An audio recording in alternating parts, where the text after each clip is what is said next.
Hi everyone, join me for a little get ready with me and chat about inner child healing. So before I start, let's just make sure the camera is a little bit, yeah, okay. I asked on my stories different themes that you guys wanted to see me do a collective on, because I'm trying to kind of touch base with as many parts of the collective and as many different scenarios as possible to obviously benefit loads of different situations. But when I got the responses, a lot of them were kind of asking me to talk about certain different themes, or to be honest, the vibe was more like educational video than reading. Sorry. So I decided, right, why not take the opportunity to get straight on it, do a little bit of get ready with me as well, because generally I don't do get ready with me's. I do like spend the day with me and stuff, just like for a little bit of insight of what goes on as I navigate being a mum and a business owner. But I thought, why not 8? And do you know what, right, it's actually 1:45 in the afternoon where I am, which is just shocking. But usually I would be ready by now, but my day's been pretty backwards. My son goes to nursery, so it's a rush to get in there in the morning. Got straight out of the house, took him to nursery, came back, then had a shower, and then I've been cracking on with readings because I've had so many. I'm so busy. So again, very grateful for that. Thank you guys. Thank you so much. So I'm actually getting ready to go and pick him up. So it's not going to be a full face. It's just going to be some face creams, that kind of thing, do my hair. But yeah, some of the suggestions were incredible. They were really good. I couldn't believe just how many I got actually, and I wanted to kind of work my way through as many as possible because honestly, they were so good and so like relevant to the collective.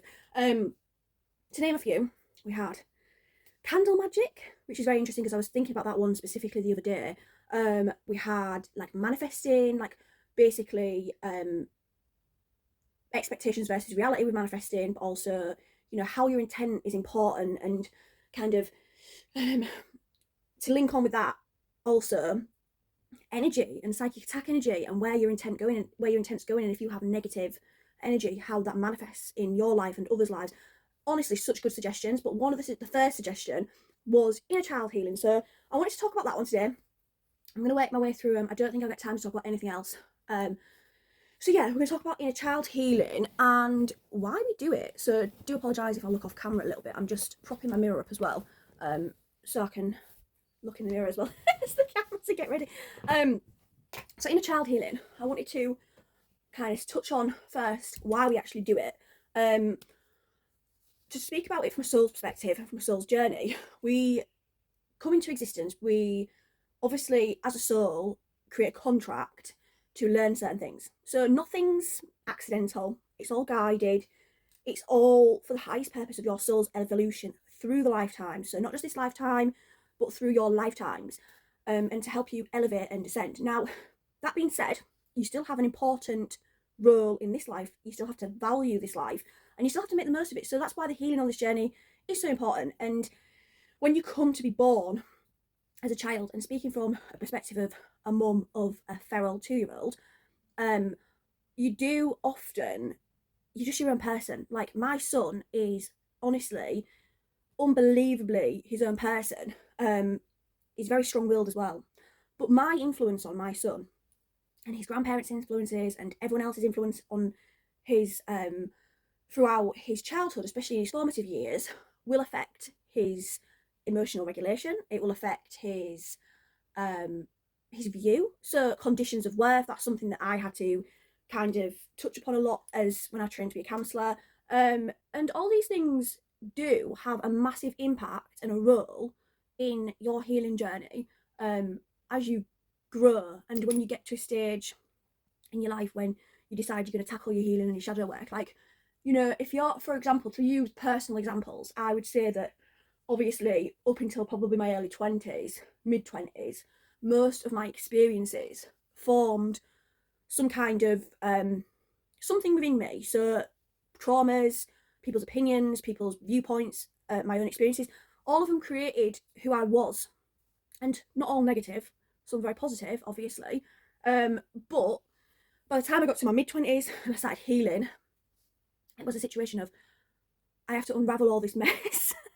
And I think one thing you do when you are on a healing journey and you're reflecting on stuff like that is you go back to your childhood, you look at your wounding from your childhood, you look at how your parents treat you, or what your experiences was with your family and people around you, to unpack it all and figure out who you've become now and how you get to being your true self, because it affects you, it changes you. You're born into existence with your personality, and then gradually life just creates something different. And oftentimes you've diverged so far from your soul that when you get to your healing, your soul's like, I need to be true to my soul blueprint now. So this is like important that we do this.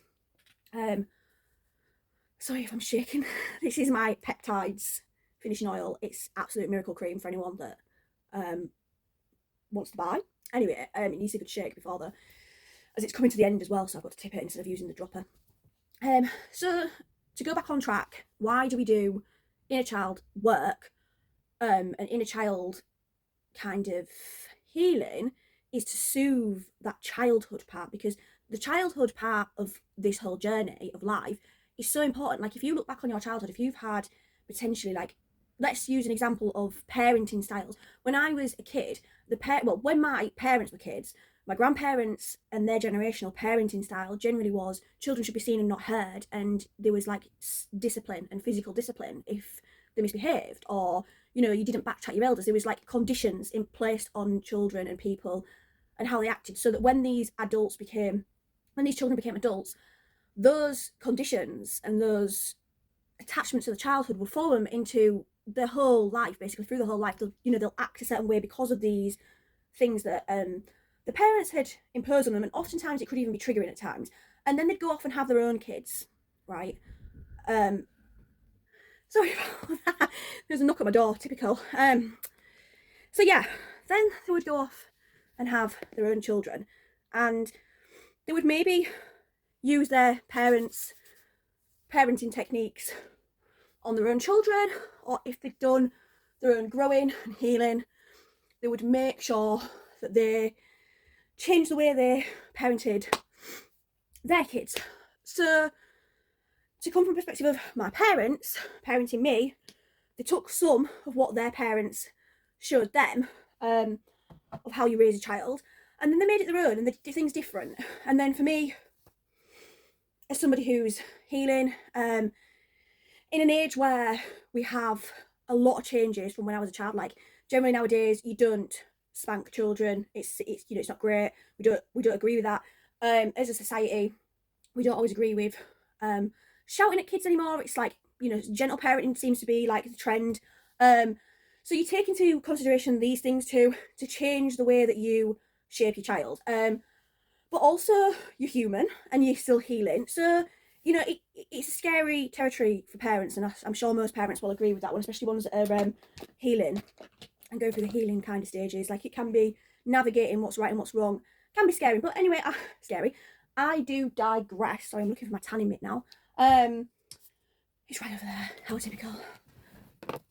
But yeah, I digress. The importance of it is, I suppose, most people have to recognise where their certain like negative attributes have come from, and go back to childhood and say, right, okay, so my emotional regulation isn't great because every time I cried, my parents said, don't cry. Or what's another example? Maybe I cry too much to get what I want, because when I was a child, I used to cry and my parents used to give in to me because they wanted me to shut up. So maybe I not cry too much, but maybe I don't know how to take the word no for an answer, and I use manipulation tactics. And that's why we do inner child healing, because we go through the stages of, where have I learnt this thing? Okay, it was childhood, now I have to heal the inner child. So how do we do inner child healing? Now, for some, it is going to be about soothing the inner child, and that's what inner child healing means for some, especially those that have had traumatic childhoods. So if you've had, if you resonate with having had like significant trauma in your childhood, so it's so awkward talking with a tanning mitt in my face. If you resonate with having had, basically something that's maybe created this pattern of suppressing your emotions or suppressing your feelings or not dealing with emotions very well, and you recognise it from being in childhood, that's why it's important to go back and soothe that child. So you can do inner child healing in many different ways. It comes in many different forms. You could do it with the help of kind of meditations to, well, you know, meditating can obviously help in so many different ways. It can give you the answers. But a good way to really properly dive into inner child healing is to take on board creative or childlike activities and do them regularly and just dive in head first. Now, for somebody who's obviously a parent with a young child, this is very easy for me to do because quite literally, you know, if I think I need to get in touch with my inner child, I've got my own child to help me with that, you know, to help me get in touch with my more childlike mindset. Sorry, I've stuttering over words right now. You know, we can go and play downstairs. We could play dress up. We could have a tea party. We could have imaginative play. We could go to the park. We could go and build sandcastles. Like, there's so many things that you can do when you've got a child to get in touch with your inner child healing. And I suppose a good place to start, if you're unsure of where to start, is to think, what would I do if I was, especially even if you're not a mum or a dad, what would I do if I was looking after my niece or nephew? What would I do if I was playing with my friend's child? Where would I take them? Would I go to the beach? Would I go to the park? I mean, maybe not the park, that might be a bit much. But, you know, you've got to just kind of take on board these things. Like, what would you do? Would you paint? Would you do some drawing? Would you watch some cartoons that you watched when you was a kid? Like, is there something that you would do that would help you activate that energy of that era, of that, like, part of your life? And then just flow with it. I mean, another great way of doing some inner child healing would be potentially to give in to your desires that are, you know, like if there's something you'd say, I can't do that because I'm an adult, that would be your cue to do it. So it might be that you think, do you know what, I want to eat like a McDonald's Happy Meal for my dinner. Like, that's what I fancy. I wouldn't normally do it, but I'm going to get in touch with doing these things. Like, I used to have midnight snacks when I was a kid, so I'm going to have a midnight snack. Like, there's just little things you can do to get in touch with that inner child healing, and it's just soothing the inner child. I mean, the other aspect of the inner child healing, as I've discussed, is the deeper meaning behind it, like the figuring out where it comes from and the actually healing it and addressing it. But there is a fun side to it too. You know, there's a side where you can enjoy some childhood memories, or enjoy some childlike pursuits, in order to kind of just get back in touch with the young you. Writing a letter, that's another really good way to do it. You know, writing a letter to your inner child, like writing a letter to, say, your 6-year-old self, or especially addressing, like if you're addressing a specific trauma that happened in your childhood that shaped you, if you can write a letter to that age, that version of you at that age, that could be a good way of finding closure and healing. Obviously, you have to assess how you feel. You have to touch base with, especially when we're talking about traumatic experiences, you do have to touch base with yourself first and maybe do a little bit of exploration of your feelings and how you would handle diving deeper in before you really get to the nitty-gritty. And the nitty-gritty can be fun. Like I said, you know, it could be soothing that inner child, it could be writing a letter, it could be doing, you know, telling your inner child, okay, it gets better from here. But you also have to make sure, especially when, like I say, when dealing with trauma, that it's not going to bring up something that's going to destabilize you entirely. Like, the thing is with healing, obviously, when you do it, you tend to receive guidance from spirit on what you need to heal. Like, triggers happen, spirit will give you a trigger because you need to heal that area of your life, and you go through that trigger, you go through that healing cycle, you close it out, you're good. And more often than not, you'll find, even if it's difficult, even if the trigger is difficult to deal with, you'll find that you are in a place where you can handle that situation. Now, with inner child healing, especially childhood trauma, that can be a very grey area because we do suppress a lot from childhood. We suppress so much. So if you're thinking, I would do something to child healing, but you're not quite ready for it, or spirit's not guiding you in that direction, you have to be very careful about how you go about, you know, trudging up these emotions and, you know, trying to be empathetic to yourself, your adult self, because ultimately what inner child healing is all about is being empathetic to your childhood self.